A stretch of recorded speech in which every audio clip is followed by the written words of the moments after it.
சைராம் வணக்கம். ஆஷாட நவராத்திரி 2வது நாளாக எங்கள் வீட்டில் எப்படி நான் வழிபாடு பண்ணேன்னு பார்க்கலாமா? அம்மாவுக்கு வந்து ஏலக்காய் மாலை போடணும் அப்படின்னு சொல்லி ரொம்ப ஆசையாக இருந்துச்சுங்க.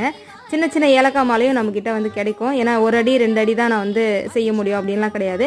1 அடி மாலையை உங்களுக்கு 3 மாலையாக கூட நான் ரெடி பண்ணி கொடுத்துருவேன். ஸோ நம்ம வீட்டில் இருக்கக்கூடிய சின்ன சிலைகளுக்கு இந்த மாதிரி ஃபோட்டோக்கு இந்த மாதிரிலாம் நீங்கள் வந்து அழகாக போட்டுக்கலாம். அம்மாவுக்கு ரொம்ப அழகாக இருக்குல்லங்க. உங்களுக்கு இந்த மாதிரி ஏலக்காய் மாலைகள்லாம் தேவைப்பட்டுச்சு அப்படின்னா கீழே இருக்கிற நம்பருக்கு நீங்கள் கான்டாக்ட் பண்ணுங்கள். நேற்றுக்கு காமாட்சி அம்மன் விளக்கு பூஜையும் செய்துட்டு இருக்கேன். 3வது வாரம், அதனால் 3 அகல் விளக்குகள் அம்மாவுக்காக ஏற்றி வச்சுருக்கேன். பிரசாதமாக வெண்பொங்கலை வச்சுருந்தேன், சக்கரை பொங்கலை வச்சுருந்தேன். கொஞ்சமாக சிறுபருப்பு பச்சரிசி குக்கரில் வச்சு வேக வச்சு எடுத்துகிட்டு அதை 2ஆக பிரித்து கொஞ்சம் மிளகு தாளித்து கொட்டியாச்சு. கொஞ்சமாக சக்கரை பொங்கலை செய்து 2 பிரசாதமாக வச்சுட்டாங்க. 2 தாயாருக்குமே அழகாக 108 போற்றிகள் படித்து குங்கும அர்ச்சனையும் செய்து முடித்தேன். வராகி அம்மனையும் காமாட்சி தாயாரும் ஒரு சேர வணங்கியது ரொம்பவே மனசுக்கு நிறைவையும் சந்தோஷத்தையும் கொடுத்தது. எல்லாருக்கும் எல்லா விதமான வளங்களையும் நான் தாயார் அருள்னு வேண்டிக்கிட்டேன்.